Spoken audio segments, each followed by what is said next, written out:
तो कैसे आप सभी लोग वापस स्वागत करता हूं मैं चैनल पर। अब सोलो लेवलिंग में जेजू आइलैंड आर्क में क्या क्या होता है वो सब देखने लायक होगा, पर जेजू आइलैंड की फाइट और उस आर्क को कवर अप करने से पहले आज हम जानेंगे कि कैसे गोगन ही और सन जिन वू की जो पावर लेवल है वो बिल्कुल एक जैसा है। कहानी की स्टार्टिंग में सन जिन वू और योजन साथ में मिलकर ए रैंक मिशन को कंप्लीट कर रहे थे। अब सन जिन वू ने वादा किया था योजन से कि वो उसके 19 रेट्स में मदद करेगा और उसके बदले में योजन उसको काफी अच्छे पैसे देगा, और ये उनकी आखिरी रेट था। अब सन जिन वू और योजन भले ही ए रैंक हंटर्स का काम कर रहे थे, पर जो सन जिन वू की जो पावर्स थी अब वो इतना बढ़ चुका था कि वो आराम से एक एस रैंक हंटर जितना कम्पीट कर सकता था। अब उस गुफा में काफी पावरफुल मॉन्स्टर जरूर होते हैं, बट जो सन जिन वू की जो न्यू पावर्स होती है उसकी वजह से वो आराम से उन सबको खत्म कर देता है। योजन भी ये सब देखकर हैरान होता है, क्योंकि सन जिन वू ने इतनी पावर्स कभी नहीं दिखाई थी।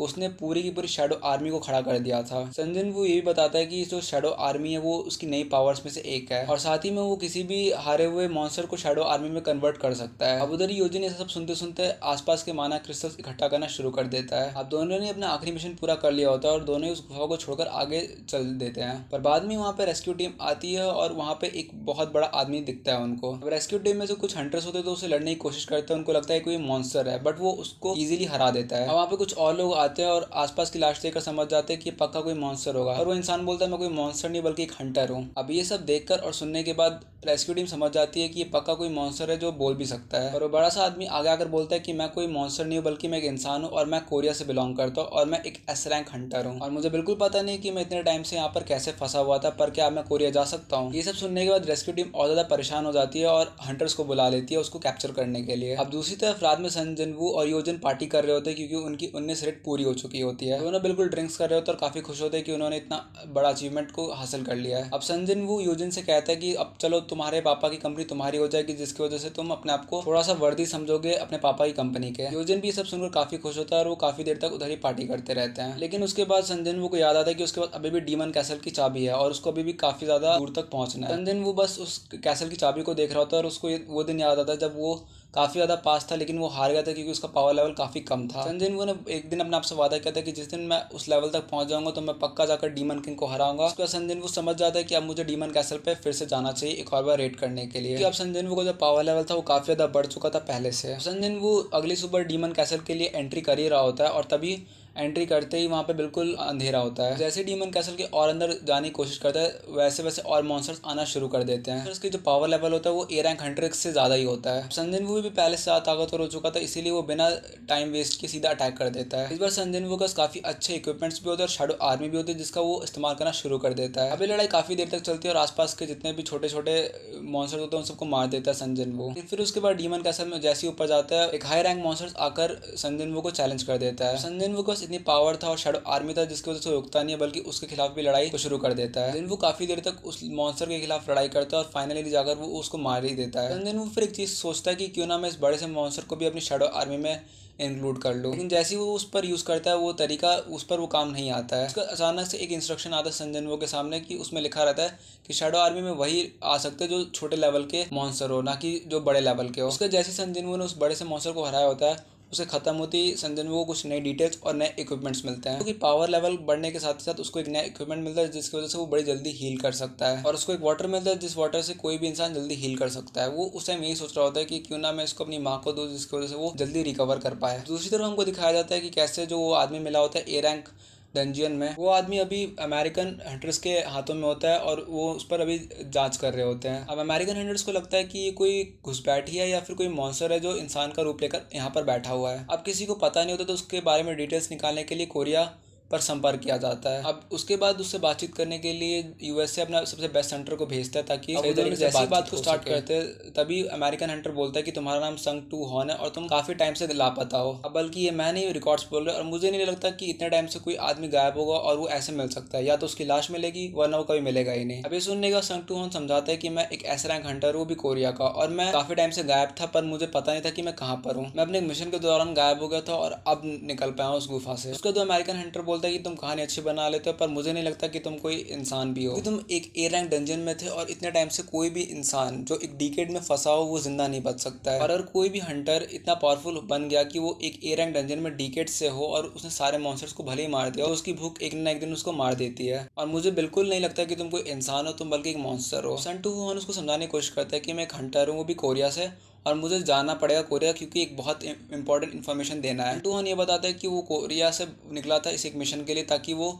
कुछ चीज़ों को ढूंढ सके। और जब सन 2 हॉन निकला उस गुफा से तो पूरा एक डिकेड बीत चुका था। अमेरिकन हंटर बोल रहा था मुझे तुम्हारी बात पर कोई भी यकीन नहीं है, पर हाँ अगर तुम्हारे पास कोई इंपॉर्टेंट इन्फॉर्मेशन है तो पहले तुम्हें यहाँ पे बताना पड़ेगा। लेकिन सन 2 हॉन इस बात को बताने से मना कर देता है। वो बोलता है कि मैं सीधा जाकर अपने हायर अथॉरिटी से ही बात करना चाहूंगा। अब इतनी देर में अमेरिकन हंटर के हाथों में सन 2 हॉन की पूरी इन्फॉर्मेशन आ जाती है। अब अमेरिकन हंटर जैसे ही उस फाइल को खोलता है और वो बिल्कुल शॉक हो जाता है देखकर कि इसका लड़का सन जिनवू है। सन जिनवू की पावर अचानक से बहुत ज्यादा बढ़ गई थी, ई रैंक से ज्यादा बढ़ चुका था, तो इसीलिए वो उसको देखकर काफी ज्यादा हैरान हो जाता है कि वो उसका बाप है। लेकिन इतनी देर में वो फाइल को फेंक कर बोलता है कि तुम्हारे साथ तुम्हारा बेटा भी कब का मर चुका होगा कोरिया में। अब इतने ही सुनते सन 2 हॉन और गुस्से में आ जाता है और वो खड़े होकर बोलता है उस हंटर को मेरा बेटा कहाँ पर है और वो भी किस हालत में है। सन 2 हॉन की आंखों में पूरा गुस्सा दिख रहा होता है और वो हंटर भी खड़े होकर उसे लड़ाई शुरू कर देता है। और यहाँ पर सन जिनवू ने डीमन कैसल के 3rd लेवल तक को क्रॉस कर चुका होता है, इसीलिए वो वापस हॉस्पिटल आता है अपनी मदर को देखने के लिए। सन जिनवू अपनी मदर को देखकर ये बोलता है कि बस मुझे थोड़े बहुत और चीज़ों को चाहिए होगा, उसके बाद फिर मैं आपको पूरी तरीके से रिकवर अप कर लूंगा। अब रात में बैठकर सन जिनवू ने जितने इक्विपमेंट्स को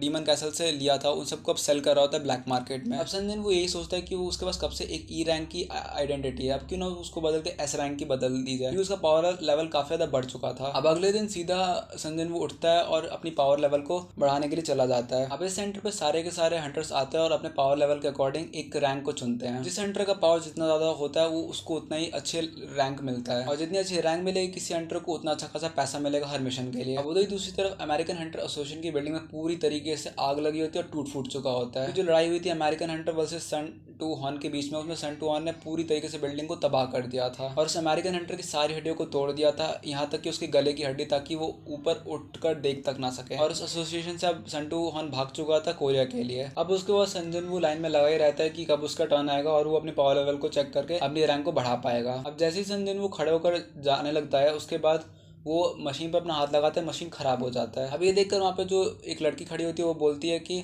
शायद से मशीन में कुछ एरर होगा, आप वापस से अपना हाथ एक बार लगा कर देखिए। अब सन जिनवू जितनी बार भी अपना हाथ रख रहा था वैसे ही मशीन खराब हो जा रहा था। तभी एक सीनियर ऑफिसर आता है और वो बोलता है कि यहाँ पर क्या चल रहा है। तब वो लेडी बोलती है कि जब भी अपना हाथ को रख रहा है इस मशीन पर, ये मशीन एरर बता रहा है। अब वो सीनियर ऑफिसर ये सोचने लग जाता है कि यही हादसा तब हुआ था बहुत साल पहले जब चाहेन आई थी और उसने यहाँ पर अपना हाथ रखा था, तब वो एरर शो करने लग गया था क्योंकि वो एक एस रैंक हंटर थी। तो इसका मतलब या तो ये एक एस रैंक हंटर है वरना फिर मशीन में कुछ खराबी हो गई है। अब उसके बाद उससे सन जिनवू को बोलता है कि तुम्हें 3 दिन बाद आना पड़ेगा, हम एक नई मशीन लगा कर रखेंगे क्योंकि हमें लग रहा है कि ये थोड़ा बहुत खराब हो गया है। तभी वहाँ पे बाहर खड़े होकर चो जैंग इन देख रहा होता है मौसम, और तभी वहाँ पे एंट्री होती है चीफ वुनजिन की। वुनजिन चोई से बोलता है कि आजकल एस रैंक हंटर काफी ज्यादा अपनी आइडेंटिटी को छुपाकर जीते हैं। चोई ये तो बोलता है कि ये बात तो मैं भी मानता हूँ और हमें इसीलिए इन जैसी मशीन्स को इस्तेमाल करना पड़ता है उनको पकड़ने के लिए। मुझे लग रहा है कि आसपास के सेंटर में कोई ना कोई एस रैंक हंटर है और मैं उसकी पावर को एब्जॉर्ब कर भी पा रहा हूँ इतनी दूर से भी। अब चोई इन खुद एक एस रैंक हंटर होता है और वो आसपास कोई एस रैंक हंटर को पहचान लेता है, इसलिए वो बोलता है कि मैं अब जाकर उस एस रैंक हंटर को देखने वाला हूँ। वुजन बोलता है कि रुको मैं भी तुम्हारे साथ चलता हूँ, और उसके बाद वुजन और चोई इन दोनों उस सेंटर में पहुंच जाते हैं जहाँ पे सन जिनवू होता है। जैसी दोनों की एंट्री होती है सब के सब चो इन को देखकर डर जाते हैं क्योंकि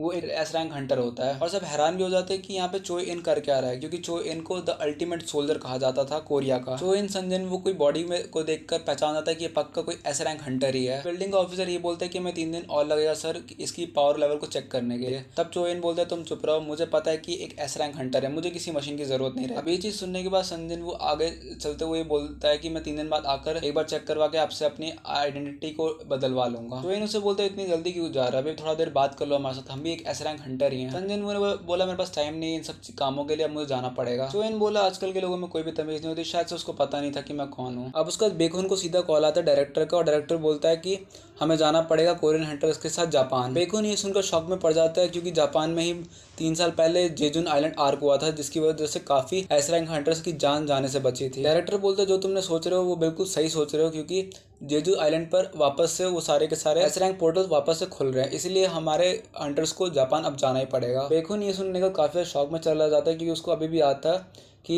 एस रैंक पोर्टल में से काफी पावरफुल मॉन्स्टर्स निकलते हैं, यहाँ तक कि एस रैंक हंटर के लिए भी काफी मुश्किल हो जाता है, लेकिन अब जाना ही पड़ेगा जापान उस मिशन के लिए। अब सन जिनवू अपनी मदर को हॉस्पिटल से देखकर बाहर आ ही रहा होता है, तभी उसका पीछा कोई कर रहा होता है। सन जिनवू रुककर ये पूछता है तुम हो कौन। तब वुजिन बताता है कि मेरा नाम वुजिन है और मैं हंटर एसोसिएशन के डायरेक्टर का असिस्टेंट हूँ। तब सन जिनवू ये पूछता है कि मुझसे तुम्हें क्या काम है। वुजिन बोलता है कि कभी कभी हमें हंटर्स पर ज्यादा नजर रखनी पड़ती है, क्योंकि वो लोग कभी कभी मॉन्स्टर से ज्यादा खतरनाक बन जाते हैं। और अब एंट्री होती है सीधा गोगन ही की, जो सबसे पावरफुल हीरो कहलाए जाते हैं डिकेड में। जिनको जैसी गोगन ही को देखता है वो समझ जाता है कि इनका पावर लेवल मेरे से ज्यादा है और ये कोई मामूली इंसान तो बिल्कुल भी नहीं है। तो बस गाइस आज के लिए इतना है। ये था फर्स्ट पार्ट। अब इसके सेकंड पार्ट में जेजू आइलैंड आर्क शुरू हो जाएगा। जेजू आइलैंड में काफी ज्यादा आर्क बनने वाले हैं, तो अगर आप लोग इस चैनल को सब्सक्राइब कर लोगे, वीडियो को लाइक कर दोगे तो काफी ज्यादा हेल्प होगा। वीडियो को शेयर भी कर देना। तो फिर मिलते हैं बहुत जल्दी। Take care and good bye.